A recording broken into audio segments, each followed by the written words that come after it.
Hello, and welcome to Sobercast, where we provide AA speaker meetings and workshops in podcast format. We're an ad-free podcast, and if you enjoy listening, please help us be self-supporting by visiting Sobercast.com, look for the donate link, and drop $1 or $2 into our virtual basket. We hope you enjoy the podcast. Have a great day. Hi, my name is Patty, and I am an alcoholic. I want to thank Sarah for allowing me to come out here and share my experience, strength, and hope with you. So if you have a problem with it, talk to her. My sobriety date, I'm sick. I just went to the doctor today. I can barely breathe. So hopefully I won't die as I'm up here. But they put me on steroids. So I'm really shaky and really sweaty. So this should be fun. My sobriety date is June 10, 2002. I have a sponsor. Her name is Vicki. She knows she is my sponsor. I have a home group. It's White Rose. We meet Friday night at 8 o'clock. We're a speakers meeting. I am the speaker getter there. It's the best meeting in New York. It's not the best meeting in the world, but it is the best meeting in New York. So if you're ever in New York on a Friday night, come over because we always have a message of hope. And some of you have spoke there. Amber has spoken there. Thank you very much for coming out. And I forget where I was. And I have the honor and privilege of helping others in Alcoholics Anonymous, which is really the bright spot of my life, because I am so selfish, right, and so consumed with myself, and I think about myself all the time, that when I'm helping others, I can't do the same. I can't think about myself and them at the same time. So that has really saved my life. It really has. You know, when they talk about in the big book when it says intensive. Nothing will assure immunity against drinking is intensive work with others. It's absolutely the truth. It's my experience. Because a couple times, a lot of times, throughout my sobriety, I was very self-consumed. All I did was think about me. And thank God the phone rang, or I showed up to a meeting and somebody needed help. And I had to postpone thinking about myself for a little bit, and it got me through the rough spots. But I was born and raised in New Jersey. I'm Irish Catholic. Well, I was Catholic, but I'm not anymore. And you would think all that stuff makes me an alcoholic, and guess what? It does. No. It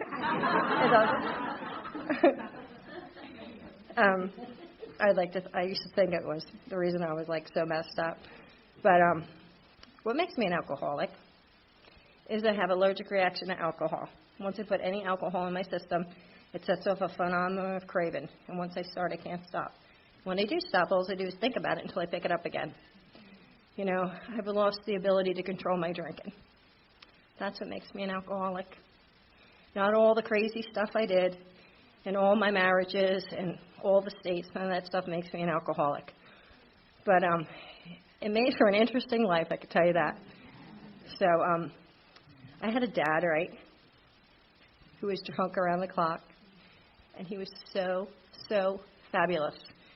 He was funny. He was sarcastic. I loved him. He was my hero.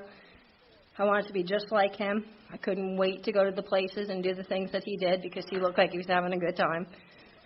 I had a mother who did not drink. She was not funny or sarcastic or fabulous. And she really needed a drink. I wish I could have got her to drink before she died, but I never wanted to be like my mom. And as I examine my experience and my life, my mother was awesome. She took care of the kids. She was a loving, kind, spiritual woman who gave. It wasn't forced to give, or it just came natural to her. But at the time, I wanted nothing to be like my mother, and I was nothing like my mother. And I couldn't wait to go to where my father went to, because I don't really have a lot of memories of my childhood. The only memories I have is when I was with my dad at the bar. I loved it. It was dark. It was smoky. It was dirty. The jukebox was playing. I loved it, And I have 2 older brothers and a younger sister. I don't remember them at all. So I was self-centered from the very beginning. I just remember me, And it's so crazy. I don't remember them. And I was just filled with fear. Absolutely filled with fear my whole life. I just was terrified. And I could actually put words to that because I remember just saying to my mother, I'm so scared, I'm afraid, And she just thought I was mental.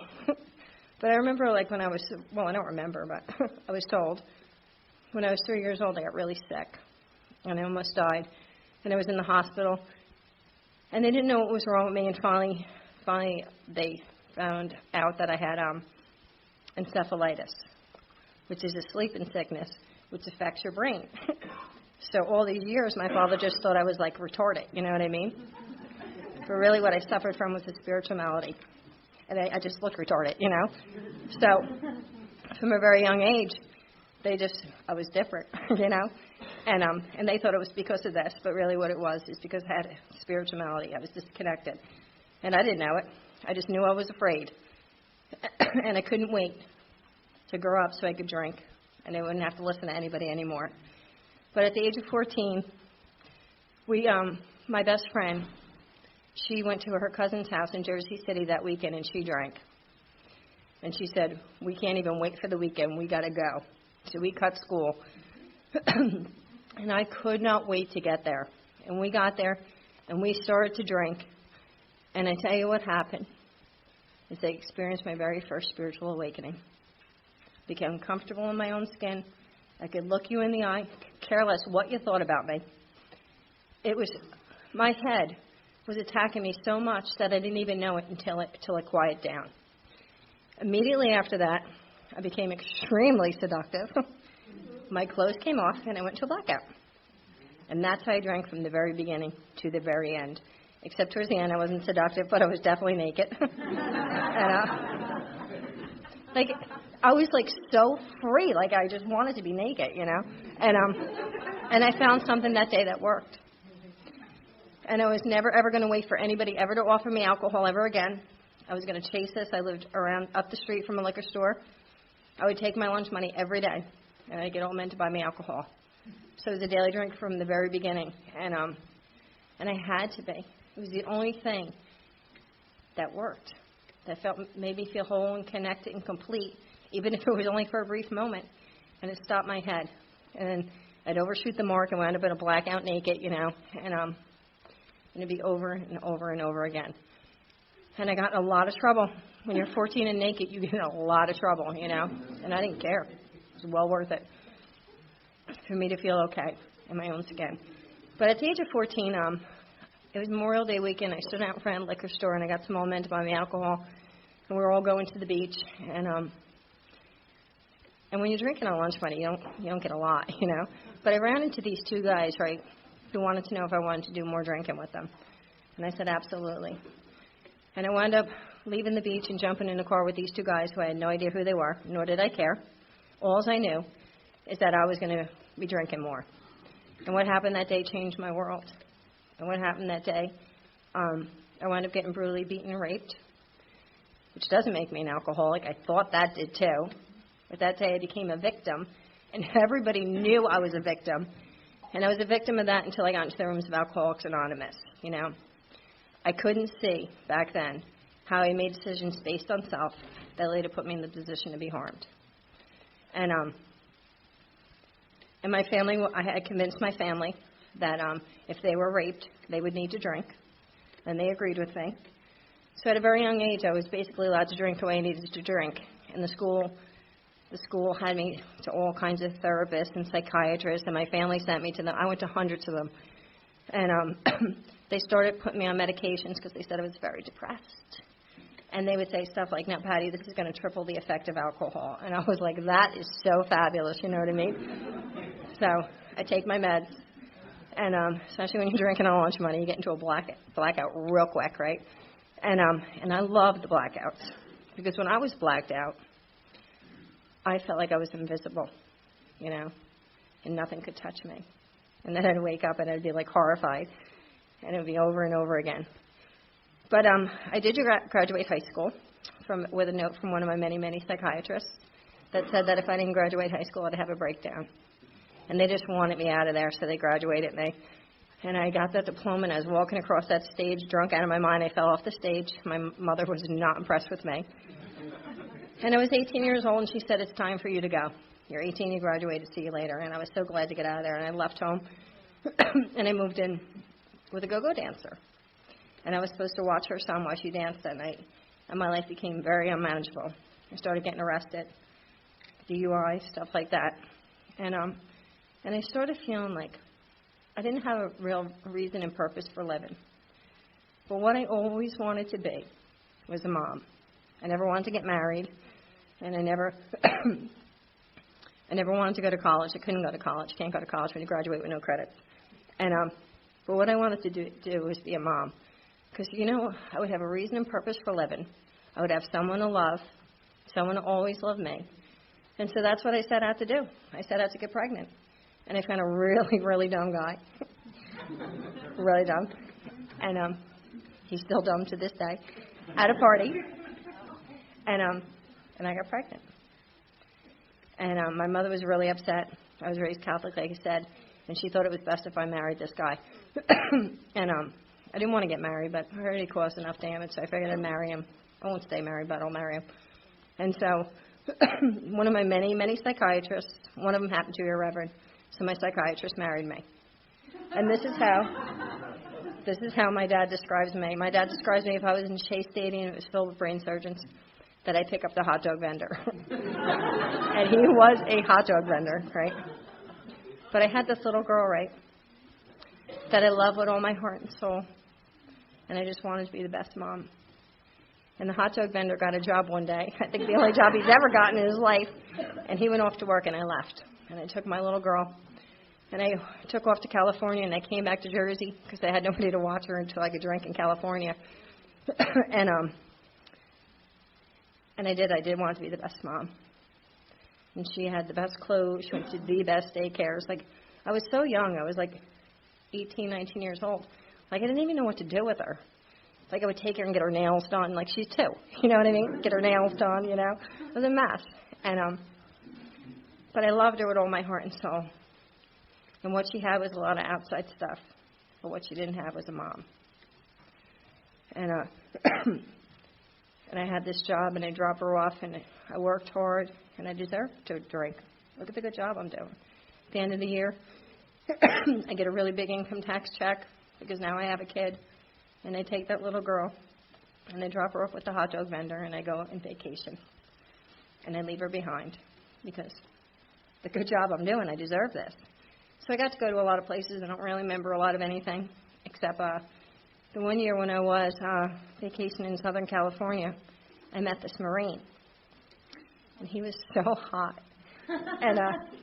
And he was stationed in Southern California, and he was from Minnesota. And he was really athletic. I'm not athletic to this day. Am I ever athletic ever? But what I wanted to do was just impress him, like I wanted to do with everybody. See, what I was so empty and I was so lost, and I didn't know who I was. And the only time I felt even okay is when I was drunk. And then I'd overshoot the mark once again, and wind up in a blackout. But what I wanted to do was I wanted him to think I was, like, fabulous. And so he's, like, into all these sports, you know what I mean, like hockey and skiing, And so I live in Jersey, and he lives in California.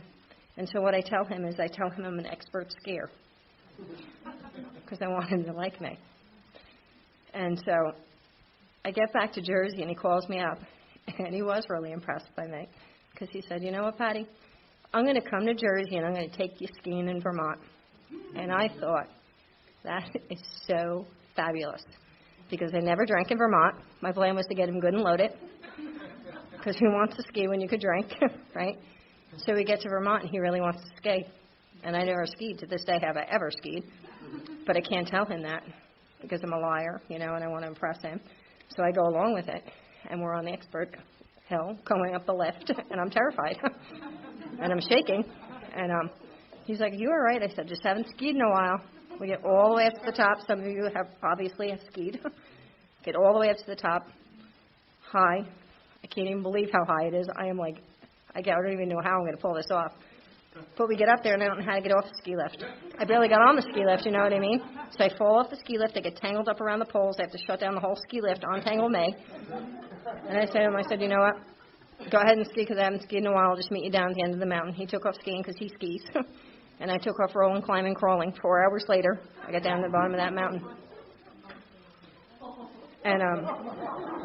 And that is a perfect example of some of the stuff I get myself jammed up in because I'm a liar. And I'm trying to impress you. And I don't know who I am.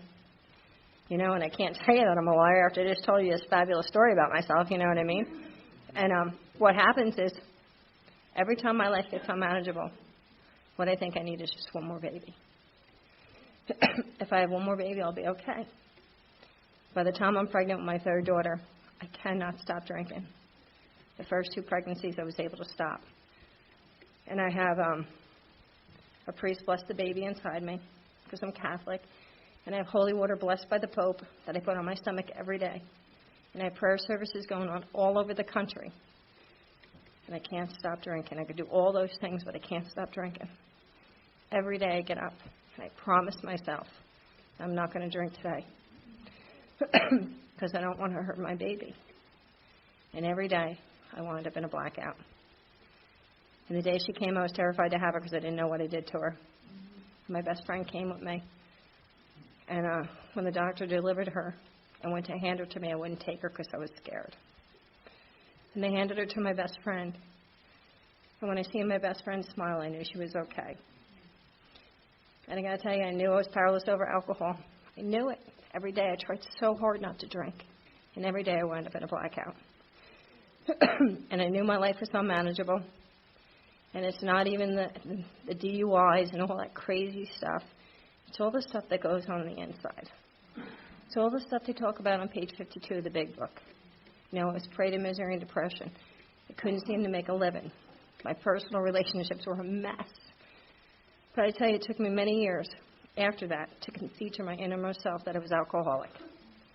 And I wound up marrying my 2 youngest daughters' father, and he's chef, so he's upgrade hot dog vendor, and he's a good chef. You know, he'd send out his resume, they come and they pack us up and they move us to whatever resort he was working at, and they get to wherever we went. Never wanted to be married. Never acted like a married woman. My husband would get horrified. He'd send out his resume, they pack him up and the kids, and they go off to wherever, and I'd stay behind in whatever state we were in, and I would play and have fun until I started missing my kids and I'd follow behind. And towards the end of my drinking, we live in Georgia, and I'm a mess. I'm such a mess. We have this restaurant, and I'm absolutely out of control. I remember, like, one night I came to, right, and had no idea where I was, and I have no idea where my children are. And I get up and I realize I'm in my bedroom, and I'm walking down the hall, and I'm praying, please, God, please let my children be okay, and please let them be here. And I'll never drink again, because I don't even know where they are. I'm scared to death. And I'm walking down the hallway, and I get to their bedroom, and I open the door, and my little girls are safely sleeping in their bed. And what I do is I go straight to the kitchen, and I pour myself a drink. And I'm out of control, and I'm having an affair again with a young guy who works in the kitchen, and my husband's had it with me. And this is how my relationship with my ex-husband was. He was very abusive. He was mentally, physically, and sexually abusive, and by no means do I think I'm a victim. Obviously, look at what I do. But I know one thing, like if I push him hard enough, and I'm drunk, and I set him off, he'll, like, hit me. Or what he'll do is he'll lock me in the bedroom with him for 3 hours and scream at me and tell me what a piece of shit I am for 3 hours. And then he'd feel really bad. And he'd leave me alone for at least a week so I could drink the way I wanted to drink. And I was willing to take a beating to drink the way I wanted to drink. But this day he comes home and he knows I'm having an affair. And he's tired of my crap. And he drags me from the kitchen into the bedroom. And he gets on top of me and he strangles me till I pass out.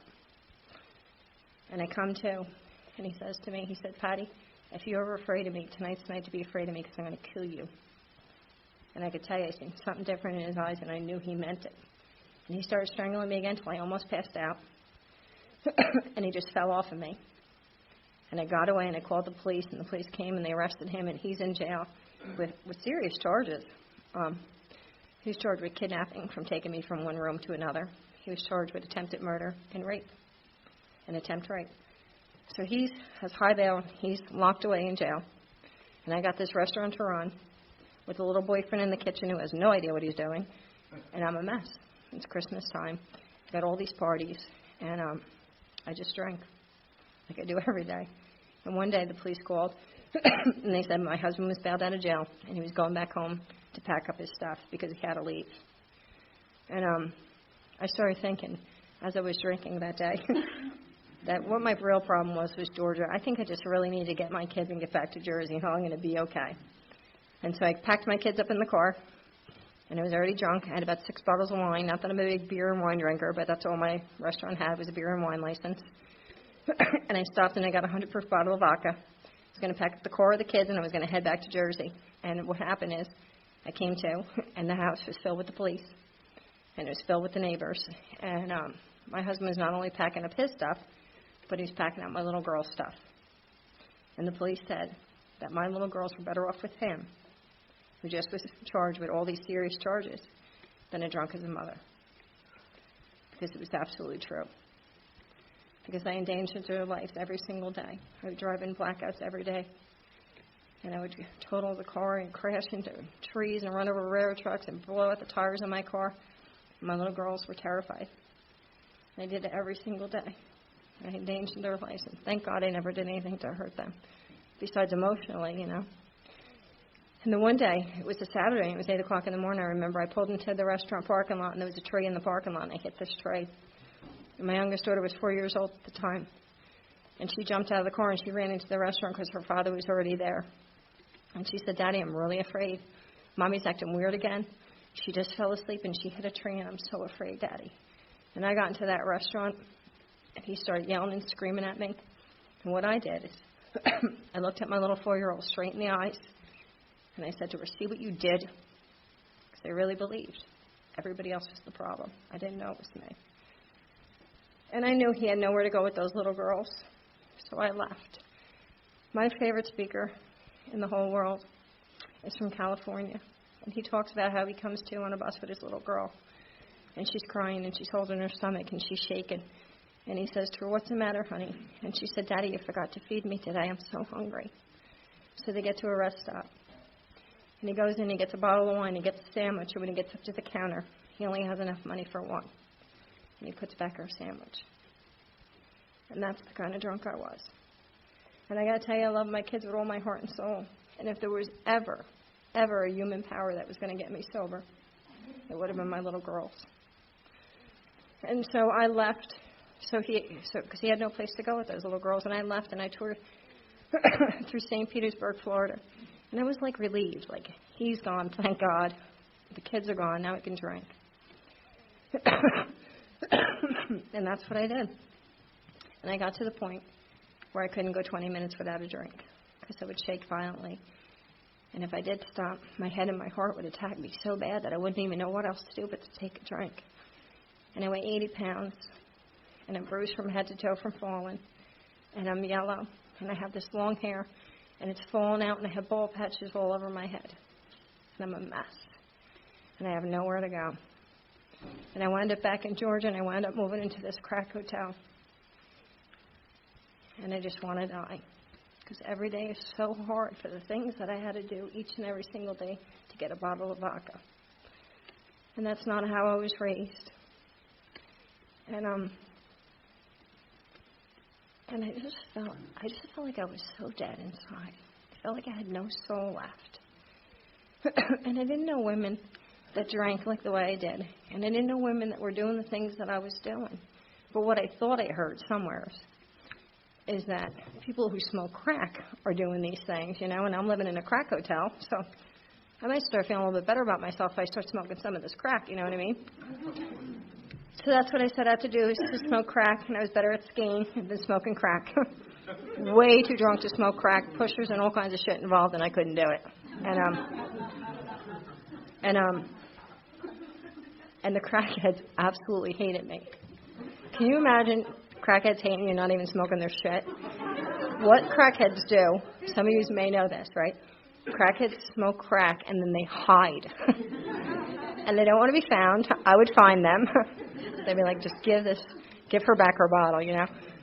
But I can't take the things that I'm doing. You know, I tried to become a drug addict. They're way too drunk to be a drug addict. And but across the street from this crack hotel was this car dealership. And when I opened the restaurant, like I had like the grand opening, I had like the priest bless the place, and I had the mayor cut the ribbon, you know. So I went over and I talked to the mayor because he owned this car lot across the street from the Crack Hotel, and because I can't work in the public anymore, the condition of me, you know. And so he gave me a job detailing cars, so I didn't have to be in the public. I could drink the way I was drinking, you know, and spraying like hoses and rainbows, and life was good. And I moved out of that Crack Hotel, and I moved into a trailer park, and I came into work, and things were looking up for me. And I came into work one day, and I have no idea why I have these keys, but I have these keys at home, and they belong to this van. And the mayor says, we're selling that vehicle today. Run home and get those keys. Grab something off the lot. So I run home, grab this big red truck, I go home, and I figured I might as well have a few more drinks while I'm home, you know what I mean? Make the day go quicker. 6 drinks later, I'm like, holy shit, I got to get back. So I start rushing to get back. And I come to, and the truck is totaled. And there's police, fire engines, and ambulance. And they put me right into the ambulance, took me off to the hospital where they put 150 stitches in my face, and from there they took me off to jail. When I got to jail, I was so relieved. So relieved, because that was my 5th DUI. And I really believed that the only way I could ever stop drinking is if I was locked away. Because the state of New Jersey has sent me to AA. I don't ever remember hearing a message. I wasn't looking for a message. I wasn't looking to stop. You know what I mean? I just felt sorry for you people. And really what I really thought is that if you drank like me, you wouldn't be in the rooms of Alcoholics Anonymous. You'd be drinking, you know? So I didn't believe you. So I really believed I needed to be locked away. And eventually my father bailed me out because he kept calling. I wouldn't get on the phone with him. I didn't want to be bailed out. But eventually he bailed me out. I lost my job detailing cars, seeing rainbows, you know. And now I'm at this trailer park doing the same things I'm doing in that hotel. And what happens is the alcohol stops working. No matter how much I put in my body, it doesn't stop my head anymore. And every day is so hard for what I have to do. And I'm tired and I'm lonely. The big book Alcoholics Anonymous talks about the loneliness that only another alcoholic knows. And I miss my kids. And I'm so tired. And I don't want to sell my soul one more day for a bottle of vodka. After I was raped, I asked my mother, why would God let this happen to me? And this is what my mother believed. My mother believed that the more pain we endure, the closer we get to God. So my mother told me, she said, God's not punishing you, he's just making you stronger. So all these years, as I'm making decisions based on self that are later putting me in a position to be harmed, I think I'm getting closer to get to God. And I thought God was so far out there that I would have to pray to the saints to get to God. And I would pray to St. Jude. He's the patron saint of hopeless and despair cases. And I would pray to him all the time.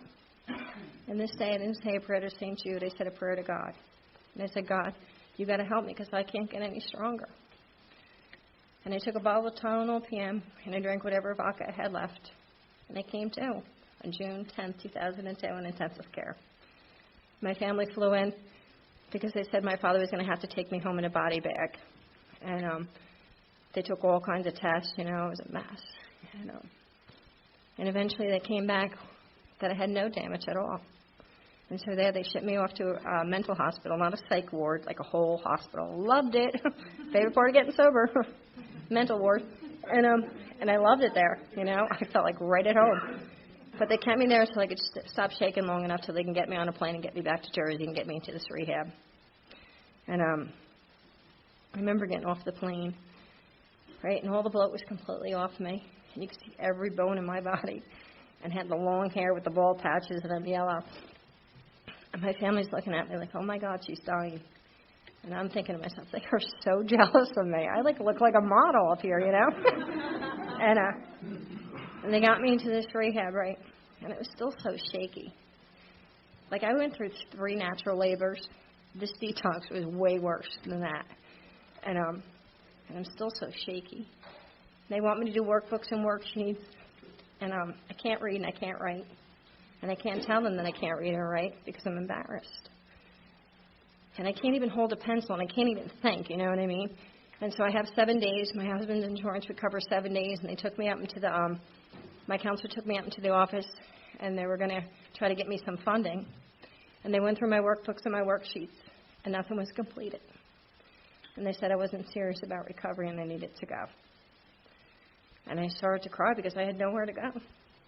And I never wanted to go back to where I was, and I never wanted to give away those kids and give away my soul and do any of those things. And I begged them, please help me. And what they decided to do with me, they decided to send me to York, Pennsylvania. They said I was going to go to a recovery house. And I don't even know what a recovery house is, you know what I mean? I've been to AA like a couple times. I don't even know what anything is. And I thought a recovery house was for women who got out of jail for murder and would probably be beating me up. And I was still willing to go because I had nowhere to go, you know? So I get to York and I'm terrified. And I walk into this house, right? And there's this girl who lives there, and she's on the phone. And she's talking to someone. She stops dead in her tracks. She takes one look at me. She gets back on the phone. She's like, holy shit. This one is a real doozy. I think she has wet brain. I don't even know what wet brain is. I got it, though, right? Showing up to meetings, I have no idea what's going on. People are talking in a different language to me. And I felt like I've gone too far for the things that I did. And I get back home and I say to her, Joni, are you sure I have wet brain? She says, oh, yeah. Pretty sure you have wet brain. Not only that, everybody in AA is talking about you. And I knew they were all looking at me, right? She said, they're all calling you Skeletor. And I have nowhere to go.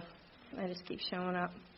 One of the rules of the house is you have to get a sponsor, do a 90 and 90, a home group, a job.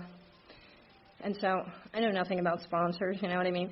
So my friend Gangster introduces me to this woman who's going to be my sponsor. And so now I got a sponsor, you know, calling her every day, and I'm telling her, like, I want to kill people, I want to kill myself. And she's like, something's wrong with you, right? And I call her up and I say, like, they just questioned me. On my 15 items or less, I'm going to kill them. And she's like, there's something wrong with you. Well, what this woman did is she passed on to me what was passed on to her, and she did the very best she could. She said, we're going to, and at this time, right, it was really weird, right? There was these people, right, from Baltimore, right, that were coming into York AA with the big book, Destroying AA, right? So you weren't allowed to have one of those sponsors. And I'm going to do the right thing, right? I want to stay sober. I'm not going to get these people who are destroying AA as a sponsor, right? And so this woman was taking me through the steps, right? But it wasn't out of the big book, so I was safe, right? And she said I was going to do a sex inventory, right? And she told me I was going to write down every single person I've slept with. Can you imagine? Meanwhile, right? So I'm like horrified, right? I am horrified that I'm an alcoholic, right? I live in a recovery house. I will never tell anybody because I'm so, like, embarrassed by this, right? I finally get this job, right? And I'm working at this Denny's, right? And I'm working on the people I slept with, right? And I don't tell anybody there that I'm an alcoholic and I live in a recovery house. But I'm standing at the hostess station with this girl, right? And in walks this guy from Jersey. And I said to her, oh, my God, I slept with him and I didn't put him on the list. She's like, you keep a list? I was horrified, right? Horrified. I was like, you don't? She's like, no. Absolutely horrified. So I get together with this woman to do my fifth step, right? And this is what she tells me. She tells me, I'm like, meanwhile, I start thinking, I'm probably not even an alcoholic. I'm probably just, like, mental. I'm probably, like, the sleeping sickness is probably killing me right now, right? You know, with encephalitis because I'm so crazy, right? Like, I want to kill everybody. You know, she thinks I'm nuts. I call her up. She's like, something wrong with you. So I get together and I do this fifth step. This is what she tells me. She tells me that I've harmed nobody. The only person I've harmed was myself. And the reason I was the way I was is because I didn't bond with my mother. You know, and I don't know anything about AA, you know what I mean? But I know one thing. I knew that wasn't right. And I knew it was getting crazier. And I wanted to drink. And I wanted to kill her and me and everybody I've seen, right? And I'd call her up every day, and I'd be screaming and crying. I'd be throwing myself all over the kitchen floor, you know. And she says to me one day, she said, I think you need to get a new sponsor. She said, because I think you have something different than me. Thank God she did that, because she does. She's a problem drinker. She stopped drinking, and her life got better. I'm a real alcoholic. I stopped drinking, and my life definitely does not get better. In the meantime, right, I'm staying away from these Baltimore people because I don't want to be destroyed, right? But there's this woman, right? She was from Maryland, and she talked about the book of Alcoholics Anonymous. Had no idea that Baltimore was in Maryland. Had no idea that the big book in the book of Alcoholics Anonymous is the same thing. I swear to God. And so I was safe with her, right? And she absolutely glowed. And she talked about how she felt like the scum of the earth her whole life. And she didn't feel that way today. And she certainly didn't look that way. So I went up and asked her if she'd be my sponsor. And she asked me if I was willing to go to any lengths. And I said, absolutely. I went to any lengths to drink. And I wasn't breaking the rules of the house, you know what I mean? So I stayed with this woman with the big book, with the book of Alcoholics Anonymous in Maryland, right? And this is what she told me. She said, Patty, people have been telling you your whole life if you just stop drinking, you'd be okay. She said, you stop drinking, you are definitely not okay. That drinking has never been my problem. Drinking has always been my solution. Now that my solution stopped working, I needed a new solution, which were the 12 steps of the book Alcoholics Anonymous. And she said, what I had was a spiritual malady, and what I needed was a spiritual solution. And we didn't really get too much into step one, because she knew I had step one down. My step two came in that day when I seen her glowing from the podium. I believed that if it could happen for her, maybe it could happen for me. She said I was going to get up every day. I was going to say that third step prayer. I was going to help as many people as I could, and if I couldn't help them, I wasn't to hurt them. She said next we're going to launch into a vigorous course of action and do this personal inventory. Did that, not doing that. That didn't work out well for me, you know what I mean? Made me worse. Want to kill myself. And everybody around me. But I would get up every morning, I'd say that third step prayer. I go off to work, I was so helpful, they were giving me awards. I come back to the recovery house. I was the mother of the recovery house, you know what I mean? Taking care of everybody, going off to meetings, sticking my hand out to somebody who had one day less than me. And I come home and throw myself on the kitchen floor and I'd scream and cry and kick because I wanted to drink so bad. And I believed I didn't because I was helping others. And I couldn't sleep. I had drunk dream after drunk dream after drunk dream. And I really, really missed my kids. And I called her up one day. I said, I don't think this is working. I said, I want to drink so bad. And I'm doing everything you're telling me to do, which I wasn't. But in my mind, I was. And I want to drink, and I can't sleep. And I miss my kids, and I don't understand. How come I can't even just hug my kids just for 5 minutes? And she said, Patty, you don't have to physically hug your kids. God can hug them for you. And I want you to pray about that. And I did everything she told me to do, except for the fourth step, because I really believed I had wet brain. I had no idea that I didn't have wet brain until I celebrated a year sober, and I asked her, because I was afraid she'd fire me over that. And so that night I did. I prayed, and I fell asleep, and I didn't have a drunk dream. I had a dream I walked into a room, and all three of my daughters were there, and I could feel them hug me. And then somehow, 2 days later, my middle daughter got my phone number, and she called me. I don't even know how she got my number till this day. And I was telling her about my dream. And she said, oh, my God, Mom, I had the same dream. So if God can bring me and my children together in our dreams, God could do anything. And that obsession was lifted. And I stopped having those drunk dreams, and I did a fourth and fifth step with this woman. And I did it right out of the big book. And I found out I was the problem. I couldn't even freaking believe it, you know what I mean? I was amazed, you know? And my sponsor, she was so smart. She knew not to point out all those things. Because I already felt like I was the worst person in the world. What kind of women just give away their kids so they could drink? You know, who sells their soul to drink? I just felt like the most horrible person in the world. And this is what she told me. She said, Patty, the things you did when you were out there doesn't make you who you are. They're just things that you did. She said, and I probably needed to do everything I did when I was out there and drink what I did. So when I got to the rooms of Alcoholics Anonymous, I never had to go back out. And she said, all those dirty, disgusting things I thought I did when I was out there were going to be my biggest gifts to help other women. She's absolutely right. I do not regret my past. And she sent me home to do that hour, to review the first 5 proposals, making sure I left nothing out. When I got home to do that, for the first time since that first drink when I was 14, in my head complete silence, even though it was only for a few minutes, you know.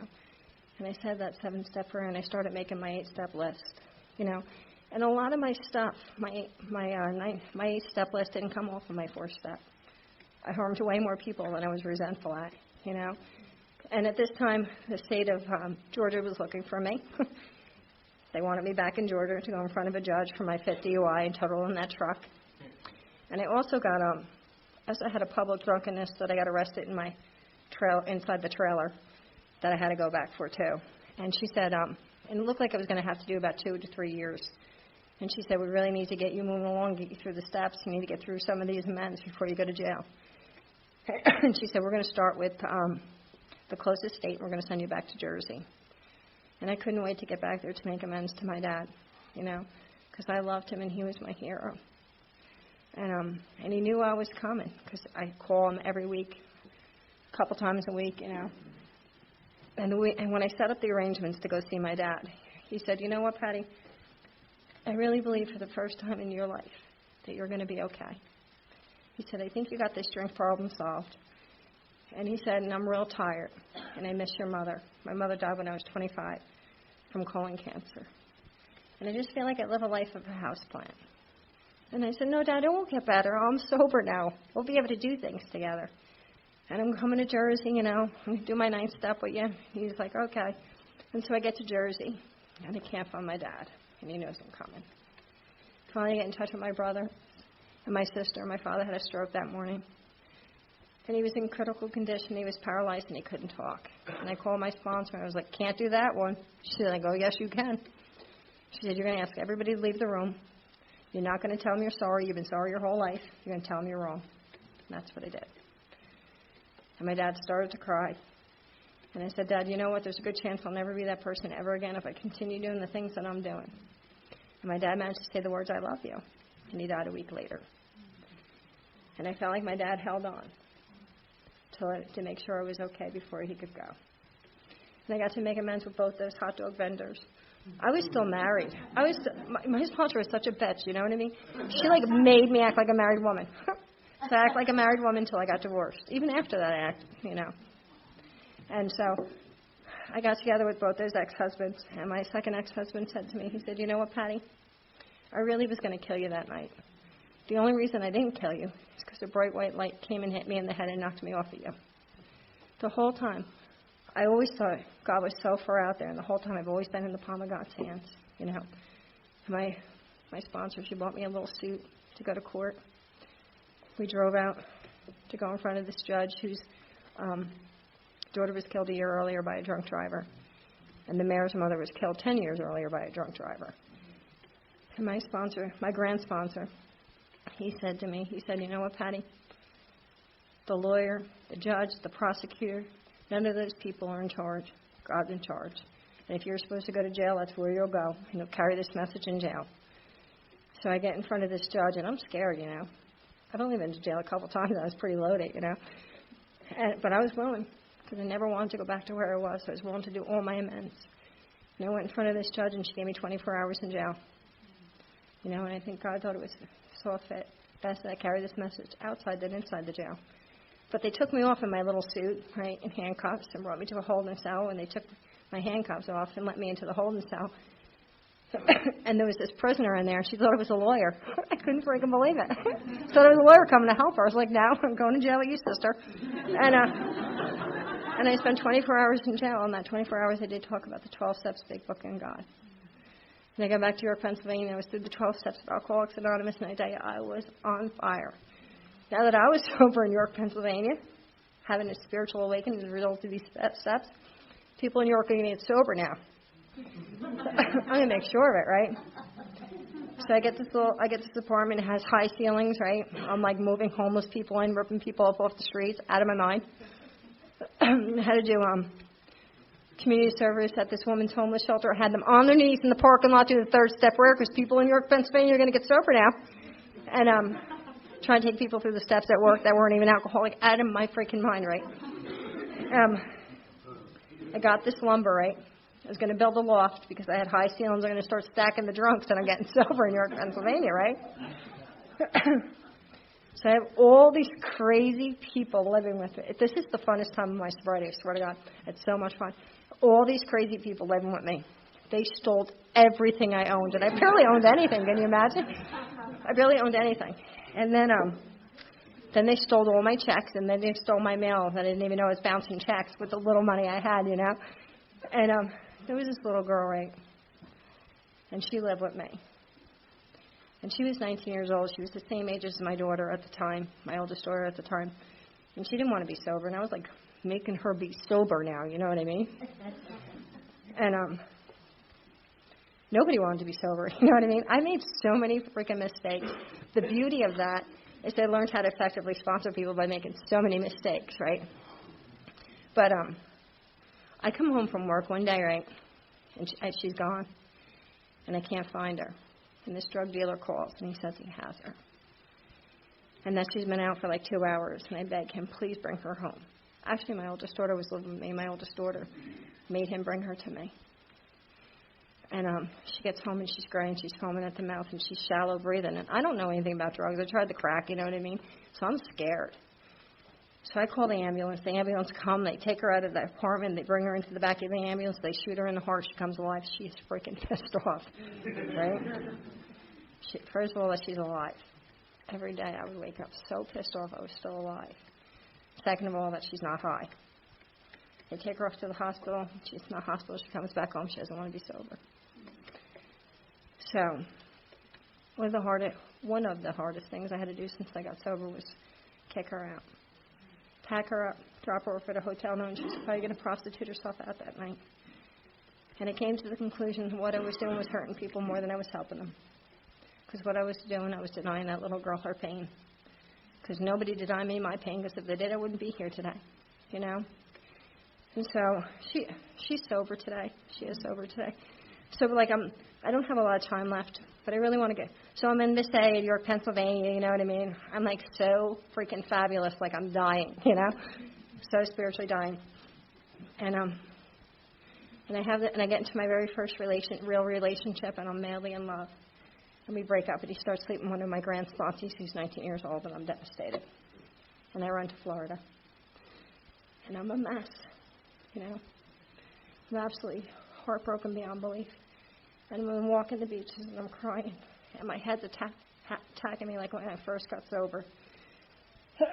And I don't want to drink, so I start taking over Florida AA. Like, they're like, where did this lunatic come from? You know what I mean? Sarah was there taking over with me. Taking over meetings, you know what I mean? But I started praying, right? And I started praying. What I thought I needed was like a new, fabulous, like AA boyfriend. Like, what I need is like a biker. I need an AA biker, fabulous boyfriend, right? A week before I moved there, this guy from Cleveland, Ohio, moved there, the mecca of AA. And he is fabulous, right? And he calls me up and he says, Patty, you want to go for a ride on my Harley? I'm thinking, oh, my God, God loves me the best, right? So I meet him, right? And we're going over the bridges with the palm trees, my hair blowing in the wind, you know what I mean? Holding on to this big biker, thinking, definitely God's favorite. We get down to the beach, right? And he says to me, you want to get pizza? Pizza absolutely is my favorite food in the whole world. I immediately think it's a sign from God. We get in there, right? And we get into the pizza place, and he grabs my hands, and he's holding my hands, and he's looking me lovingly in the eyes. And I'm thinking to myself, he's probably going to ask me to marry him. You know what I mean? And this is what he says to me. He says to me, Patty Burke, I've been watching the rooms of Alcoholics Anonymous, and you're so busy, you're absolutely dying. And he tore apart the third step, and he showed me how I was still playing God. And that I had to stop playing God. Why? Because it didn't work. And I wasn't in charge of those ex-boyfriends, those ex-husbands, the girls I used to sponsor my kids, that God's in charge. And I was still making decisions based on self that later put me in the position to be harmed. That's how I wound up in Florida. And then he started talking to me about 10 and 11. Was I really doing 10? I was making you do 10. But I really wasn't doing 10. You know, and I really wasn't reviewing my day. And upon awakening, I wasn't reviewing my day. I wasn't doing any of that stuff. And I started to really do that stuff. And the first time in my whole sobriety, I became present right here, right now. You know, and this is what I do know. I do know that God answers all our prayers, all of them. Sometimes He just doesn't answer them the way we think. God absolutely sent that guy to me, not to be my AA boyfriend, but to 12-step me, because I wouldn't have hurt anybody but him, because I figured it had to be a biker, you know. And my life is so different now. I have custody of my little granddaughters, who are the love of my life, and I love them with all my heart and soul. And if it wasn't for the 12 steps, strong sponsorship, and a God that loves me the best, those little girls would be in foster care somewhere else. But they have a sober nanny today who loves them and takes care of them. My daughter, she has 3 months sober, and her sponsor's here with me tonight. And my friend Anthony and Lizzie drove from Jersey to see me. What Alcoholics Anonymous has done for me, it's given me a brand new life and a patched up old life. And for that, I will be forever grateful and never be able to pay Alcoholics Anonymous back for what it's done for me. Thank you for allowing me to come share my story.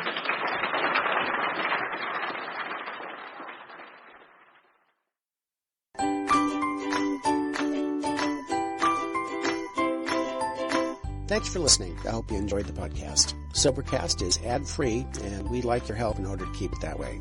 So if you'd like to help us be self-supporting by pledging $1 or $2 a month, visit Sobercast.com and look for the donate links. Thank you very much.